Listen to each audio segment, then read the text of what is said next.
Hey guys, welcome back to AP Bio. Today we're going to continue our discussion on genes by talking about gene expression.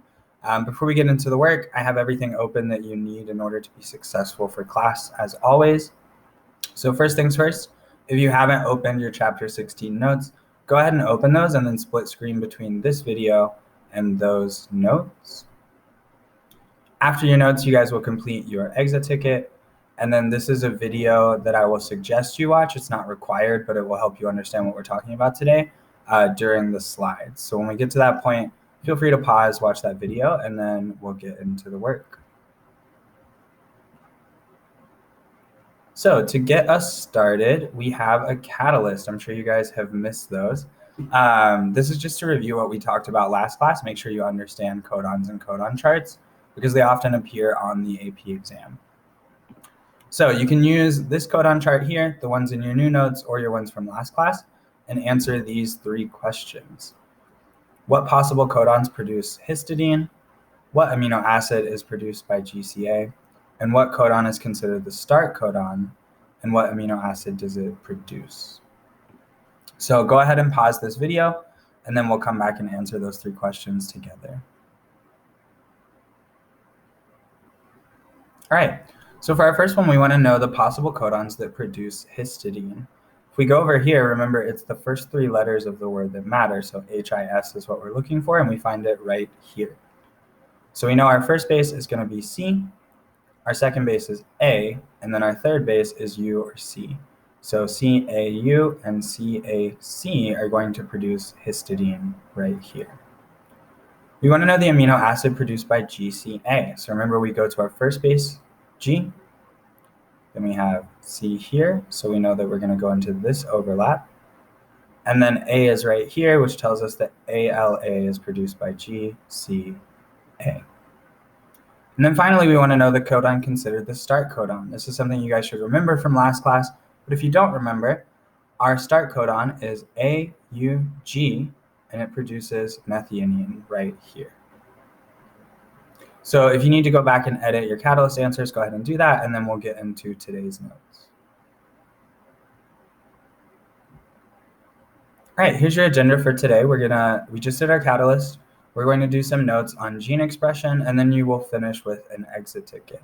Next class, you guys will do a case study related to gene expression in sticklebacks, which are these little fishies right here. So, one note of clarification. The reason I separated it out is I know you guys have mentioned that the work can sometimes be too much. So that's why today we're doing the notes and the exit ticket. Next class, you'll do what I would have considered the independent practice because I don't want to overwhelm you guys. So here are our learning targets. You guys will identify the parts of an operon and explain how it works. And you'll be able to differentiate between the types of mutations that happen in organisms. Next class, you guys will look specifically at an operon and stickleback and look at their gene regulations. So we've learned a lot about DNA and how genes are expressed, but you have to keep in mind that every cell in your body has all of your DNA in it, right? And every single nucleus in all of your cells, you have all the DNA for you. But not all of your genes are necessary all of the time, right? So some genes need to be turned on and off depending on the environment that the organism is in and what's going on internally and chemically. So because cells have to have the ability to turn a gene on or off, we have something called the Operon model of gene expression.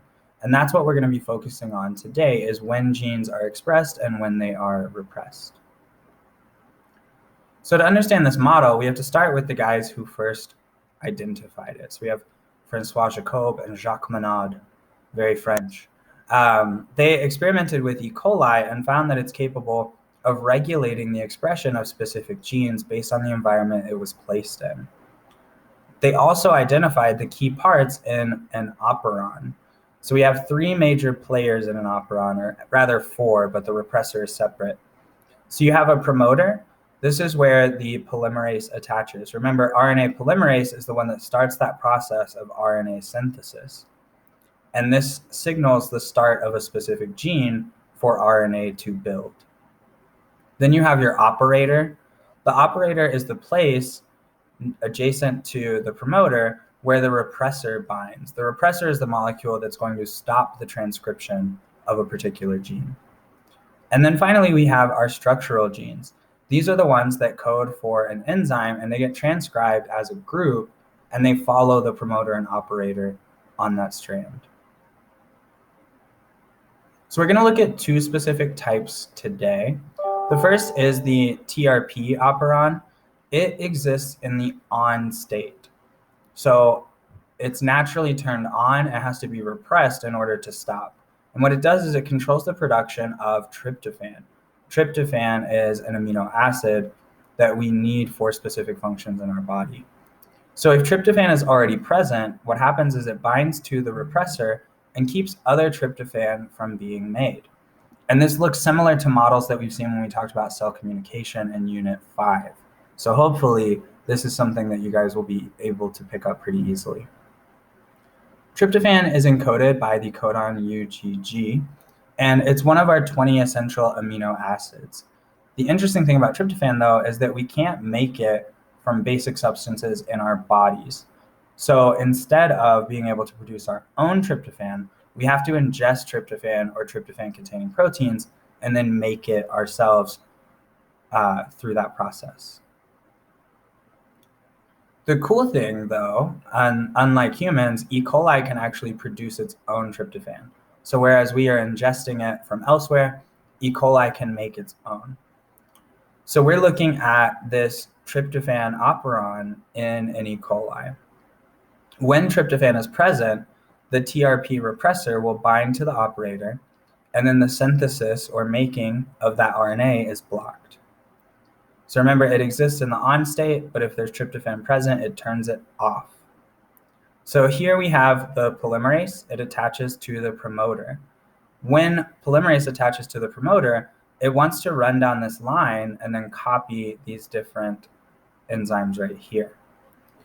But if tryptophan is present right here, then it attaches to the repressor. Remember the lock and key model, so the tryptophan fits in the opening on the repressor, and the repressor then binds to the operator and stops the polymerase from being able to copy this section of the DNA.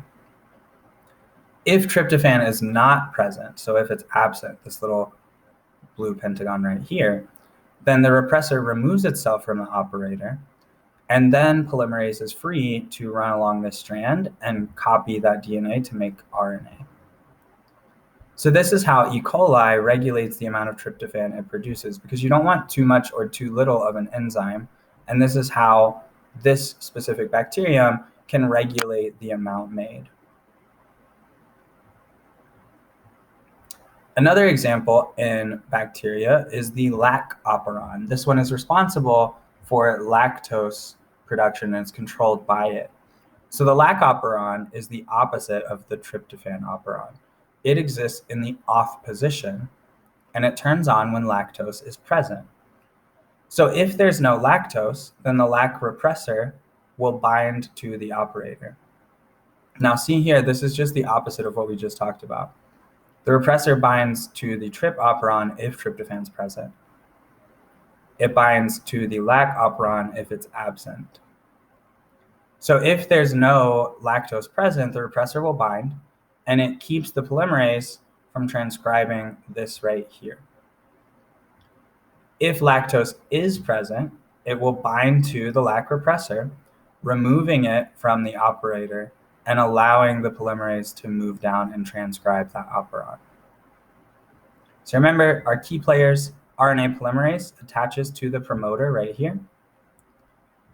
Our operator is where the repressor binds. If the repressor is on the operator, then the gene won't get copied.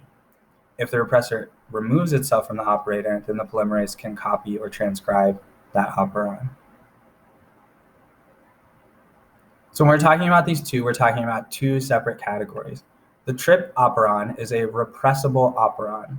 What that means is if tryptophan is present, then the operon is in the off state. The Lac operon is an inducible one. So if lactose is present, then it turns on. So remember, these guys are just opposites. We've got repressible operons and inducible ones. Take a second, see if you can tell me what these two words mean here. So you can pause the video, you can say it out loud, you can just think it in your head, you can tell your brother or sister who's annoying you in your room, and then we'll talk about it. All right, so if you've heard these words before, you know that to repress something means to stop it or to like push it back. But to induce something, like if we think about inducing labor, means to start it. So a repressible operon turns off when the tryptophan is present. An inducible one turns on if lactose is present. So here is an image that compares the two pretty succinctly. You guys also have an image in your notes that's got the different parts labeled if you're having trouble following along. So we have our Lac Operon here and our TRP Operon here. Remember, this one is repressible, this one is inducible. They are induced or repressed by the specific molecule. So if we look at the TRP operon, the repressible one, if tryptophan is present, then the repressor is attached to the operator. If tryptophan is absent, then the repressor releases, the gene is copied.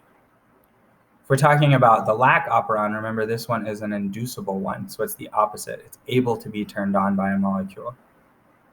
So if there is no lactose present, then your repressor is active and attached to the operator. If lactose is present, it attaches to the repressor releases from the operator, and then the polymerase copies that gene. Now, again, like I said, this video is not required, but if you are confused, and I know this was a confusing topic for students last year when we were actually in the classroom, then I want you to go ahead and pause this video, go open up the link to this one, which is attached to this post, watch it, and then come back. All right, so if you watch that video, hopefully this makes more sense. If not, you can pop into office hours, and I'd be glad to explain it to you then. But for now, we're going to talk about mutations in DNA. So the first thing we need to talk about is an SNP, which stands for single nucleotide polymorphism.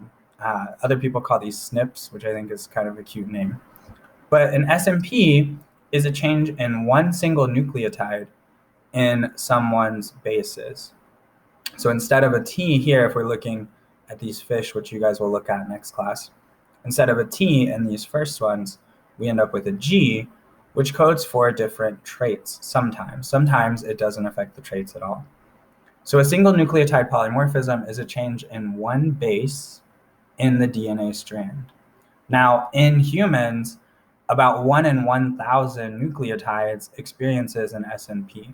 That means in one person's genome, if we look at all of their DNA, you can have between 4 and 5 million single nucleotide polymorphisms. Some of them are inherited, some of them are unique to you. So we can use these markers to identify people. We can also use them to identify markers that predict susceptibility to diseases, allergies to different drugs, and things of that nature. So when we're talking about SNPs, they fall into one of two categories. You have a linked SNP.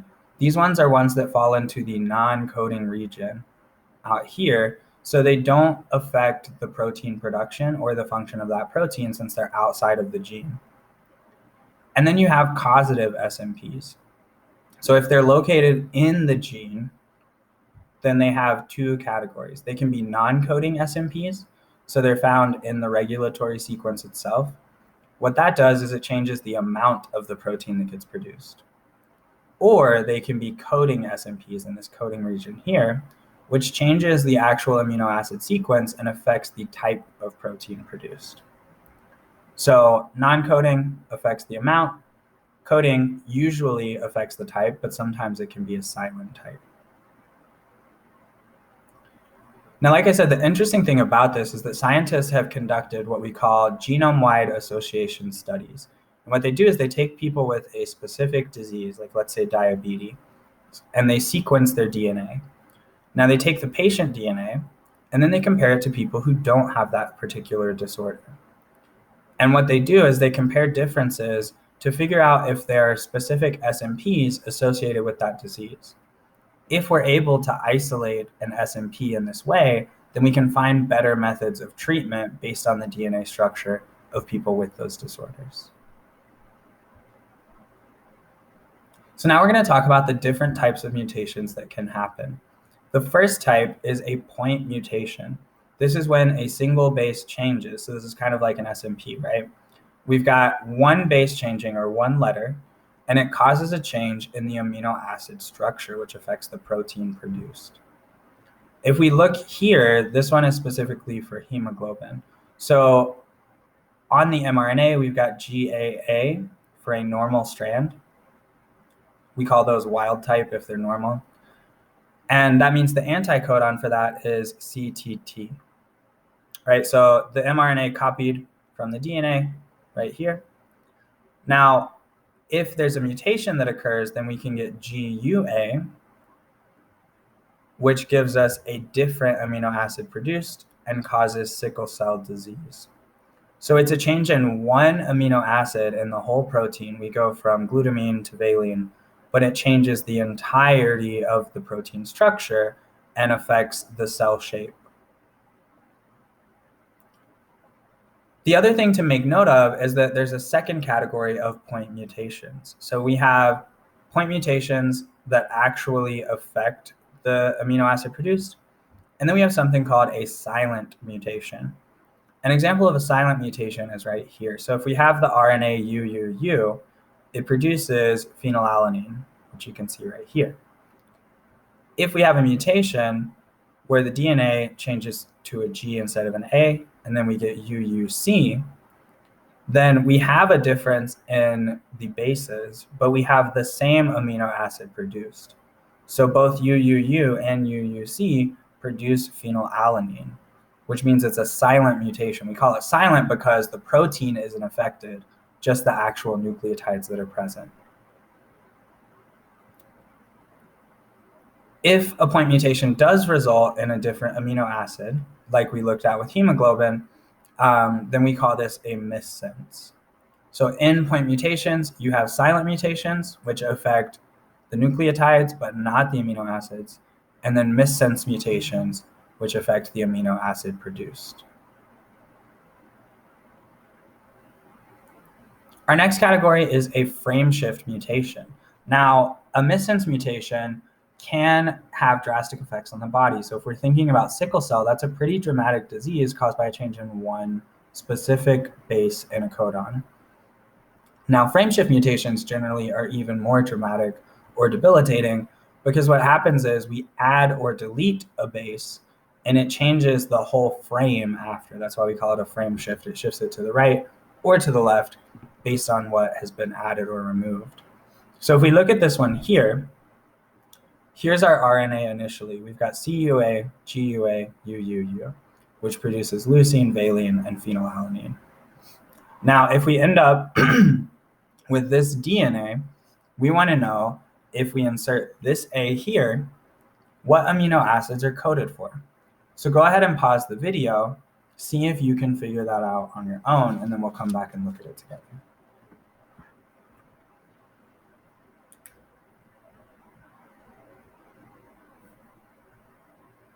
Okay, if you pause the video, remember the first step here, you have to take this DNA and convert it to RNA, because RNA is what codes for the amino acids with the help of the tRNA. So instead of GAT, we would have CUA. Instead of ACA, we would have UGU. For TAA, we'd have AUU. And then for that final A, we would have a U, but it's not going to code for anything because it's just one nucleotide. And remember, codons are in groups of 3. So if we look at this, initially we had leucine as our first amino acid. Now we're going to go over here to this chart and put in CUA and figure out we still get leucine. So this first amino acid wasn't affected.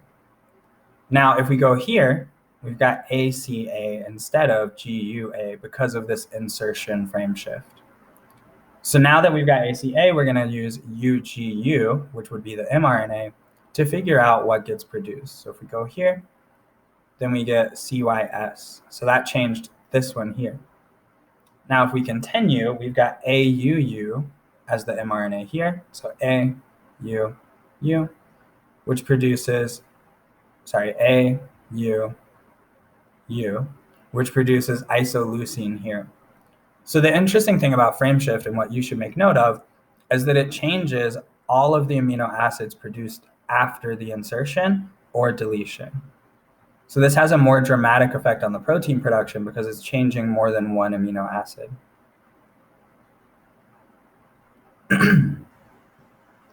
Now, our final category is called a nonsense mutation, and these can sometimes be the most dangerous depending where they are on the gene. What happens in a nonsense mutation is that the DNA changes and the codon that gets produced is a stop codon. So instead of producing this long gene, it will stop wherever it's told to and just produce that snippet. So here's an example. We have an RNA sequence here that's normal or wild type. It produces GLN 3 times in a row. If we go to this nonsense mutation, we had this one base get changed, and we end up with UAG instead of CAG. Remember, if we go over to this chart, we can see that UAG is a stop codon. So instead of producing all 3 of these, or in reality, probably hundreds of different amino acids, it's only going to produce the first one, and then it will stop after the insertion of that stop codon. So we call it a nonsense mutation because the strain it's producing isn't likely to create an actual usable protein. It just creates nonsense, or a strand of a gene that doesn't work or function. So when a protein doesn't function, a lot of different things can happen. I have these 4 in your notes. If you want to pause and don't want to hear me talk about it, that's fine. But we have hemophilia, which is your blood clotting protein, and it won't work if it is affected. We have sickle cell, which is another type of blood mutation. It's a point mutation, so specifically one letter is changed, and the blood cells are all shaped wrong. They have this sickle or half moon shape, which you can see here. That makes people more likely to get blood clots, and they carry less oxygen, so it's harder to get oxygen through the body. We talked about cystic fibrosis before. You guys did a case study, if you remember this picture over here. If you have a mutation there, then the protein can change, and it affects whether you're able to move that mucus in and out using chloride. And then we also talked about androgen insensitivity when we talked about Santi Sundar Khan in our case study. Remember, that one's caused by a bad receptor for androgens. So the person is chromosomally male but presents as female. So this is the end of your notes. Remember, we don't have independent practice today. So what I suggest is you review your notes and then take your exit ticket when you're ready. If you want to come to office hours beforehand, that's fine. If you have questions and it's too late for office hours, just shoot me a text or an email, and I'll try to get back to you in a reasonable amount of time. Thanks, guys, and I'll see you next week for your case study.